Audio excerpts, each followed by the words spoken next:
অন্যরা 20 টাকা করে দিছে, এই তো? হুম? আমাদের সেই গলাচিপা আমরা এখন দেখতে পাচ্ছি মাত্র 1 2 3 4 5 6 জন লোক নিয়ে চলে যাইতেছে হরিতাপুর দিকে। আসলে এটা আসলে কোন সমাজে বাস করি আমরা? গলাচিপার খেওয়াঘাটে নিত্য নতুন এই ধরনের সমস্যাটা হয়ে থাকে। আমরা যেমনটা দেখতে পারছি সেই গলাচিপার প্রপার থেকে আমরা দেখতে পাচ্ছি যে 25 জন ছাড়া এই খেয়াঘাট থেকে কখনো ছাড়ে না। সেই সমস্যাটা হলো আমরা এখানে ভোগ করতে আসি। হয়তো আমি সকালবেলা 6টা এখানে 5টা 30-এ আসছি, আসার পরে আমরা কিছুক্ষণ লোক দেখছি যে তারা আসলে এখানে বিশেষ কাজে যার যার মতন করে গলাচিপা এবং পটুয়াখালীর উদ্দেশ্যে রওনা করছে। কারো কারো বরিশাল হসপিটালে পেশেন্ট আছে, কারো পটুয়াখালী কাজ আছে, আদালত আছে। এই বিশেষ কাজই আসলে মানুষ বের হয় সকালবেলা ভোর হইলে। আসলে সকালবেলা যখন ভোর হয় আমরা নামাজ পড়ে আল্লাহর কাছে দোয়া করি, এ আল্লাহ সকল জিনিসটা যে ভালো থাকুক। আর আমাদের এখানে এসে আসলে আসলে কষ্টকর পোহাইতে হয়, আসলে সেটার বলার শেষ নাই। আসলে কোথায় গেলে মানুষ একটি সত্য এবং ভালো একটি পরিবেশ পাবে।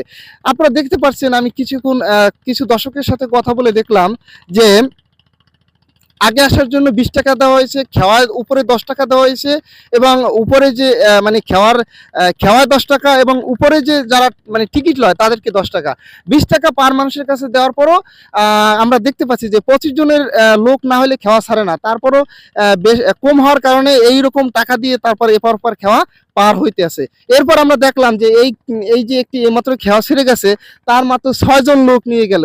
কেন গেল এই প্রশ্নটা দর্শকের কাছে রয়ে গেল। পারলেন আপনি? এই তো পরিস্থিতি খারাপ, যাইতে লোকজন হয় তারপর ছাড়ে, এছাড়া তো ছাড়ে না। আপনি কি খেওয়াটাই কেন নিল না? নে নাই এরা ওই গেছে, যাত্রী রিজার্ভ গেছে গিয়া। কয়জন ছিল খেওয়াটায়? 6 জন। আপনি এখানে জানতে পারছেন যে 25 জন ছাড়া ছাড়ে না, অথচ 6 জন ছাড়া ছেড়ে দিলে। 6 জন ছাড়া ছেড়ে রিজার্ভ পাইছে এই জন্য। আপনি তো ডাকাডাকি করলেন, আপনি না কেন না নিলেন না না? না না না জরুরি কাজ ছিল আপনার? জরুরি কাজ ছিল। তাই যাবেন? খাবার সব সময় পাওয়া যায় না, তাছাড়া আগো অনেক লোকজন না হইলে ছাড়ে না, অনেক সমস্যা হয়। ব্রিজ দরকার, ভালো নামা যায় না, টাকা নেয় কিন্তু এই যে রাস্তাটা ভালো ঠিক করে না, এই পোলটায় সমস্যা, অনেক লোকজন পড়ে যাইতে পারে। দেখছেন যে ওনারা 25 জন ছাড়া কোনো খেওয়া ছেড়ে না। বাট আমি সকালবেলা কিছু একটি ফুটেজ নেওয়ার কারণে হয়তোবা এই টলার ওপার থেকে চলে আসছে। আমরা যেমনটা দেখতে আছি এপার মানুষজন কলম দাঁড়িয়ে আছে, ওপারের অবস্থানটা আসলে আমি না যেয়ে আসলে ধারণ করছি। আপনারা দেখতে আছেন যে 25 জন ছাড়াই কলম টলার চলে আসছে এবং আরো একটা আপনারা জানেন যে 25 জন ছাড়া এপার থেকে যাত্রী ছাড়ে না, তাও আবার 6 জন যাত্রী নিয়ে চলে গেল। আসলে মানুষ কোথায় যেয়ে বিচার দেবে, কোথায় যেয়ে আসলে ঠেকছে দেখছেন। আবার প্রত্যেকটা মানুষের কাছ থেকে 10 টাকা 20 টাকা এবং অতিরিক্ত চাঁদা নেওয়ার পরও যে এই আমাদের খেওয়াঘাটের যে বেহাল অবস্থা সেটা একজন যাত্রীর কাছ থেকে শুনলেন এবং বাকিটা একদম চিত্রে দেখলেন। বললাম এখানে মাত্র 11 জন যাত্রী উঠছে, এখন দেখবো সে কখন ছাড়ে।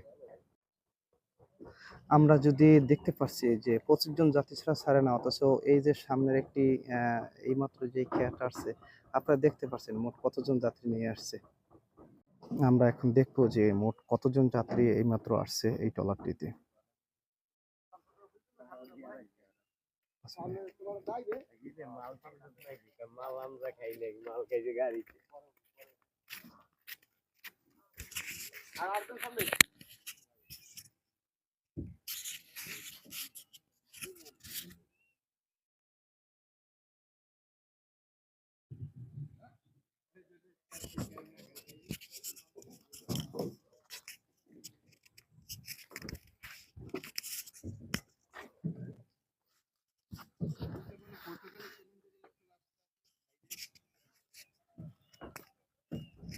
সবাই কয় টাকা দিয়েছেন?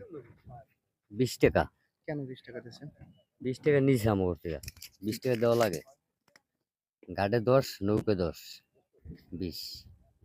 আমরা তো জানি যে 10 টাকা ভাড়া দিলেই হয়। 10 টাকা ভাড়া দিলে হয় এখন। ফরিদপুর থেকে আসছেন? জি। বাজে কয়টা ক্যামেরার সামনে? বাজে 6টা 7। এরপরও 20 টাকা দেওয়া লাগছে? হ্যাঁ, পরে 20 টাকা দেওয়া লাগছে। আপনার নামটা?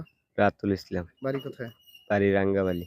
আসলে জায়গায় 100 টাকা ট্রলার ভাড়া। আর যদি 25 জন লোক লয় তাহলে কোনো ভাড়া নাই, গাড়ি রাখে 10 টাকা করে। তাহলে ট্রলার রাখে না ভাড়া। এছাড়া রিজার্ভ হইলে 100 টাকা ট্রলারে ভাড়া রাখে, রিজার্ভ যদি আসে। এইমাত্র কয়জন আসছেন টোটাল? 5 জন। 5 জন। 5 জনে আপনি নিছেন 100 টাকা আর উপরে রাখছে 100 টাকা, তাই তো?